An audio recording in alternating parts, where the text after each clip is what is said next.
Hi, ഞാൻ മോളമ്മയാണ് ഈ sugar ബാറിൽ നിന്നും.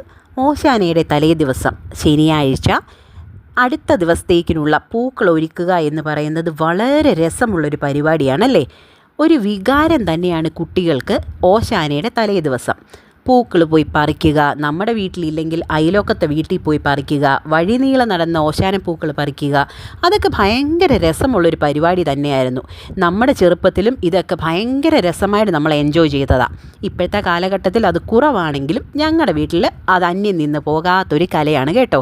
അപ്പുറത്തെ വീട്ടിലെ ചെമ്പരത്തിപ്പൂവ്, നേരെ വാതുക്കത്തെ വീട്ടിലെ ഇലകൾ, പുറകിലത്തെ വീട്ടിൽ നിന്ന് കൊന്നപ്പൂവ്, ഒരു മതസൗഹാർദ്ദം തന്നെയാണ് കേട്ടോ ഞങ്ങളുടെ ഓശാന എന്ന് പറയുന്നത്.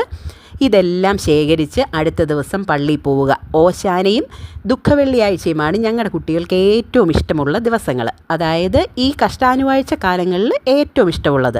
അപ്പം എല്ലാ കാര്യങ്ങളും ഓശാനയ്ക്ക് വേണ്ടി സെറ്റാക്കിയിട്ടുണ്ട്. പൂക്കളും ഇലകളും മിക്സ് ചെയ്ത് അവരവരുടെ കൂടുകളിൽ നിറച്ച് ഇന്ന് പോയി പള്ളിയിൽ പോയി ഓശാന ആഘോഷിച്ചു. അത്രയേ ഉള്ളൂ, ഒരു കളർഫുൾ ഡേ. താങ്ക്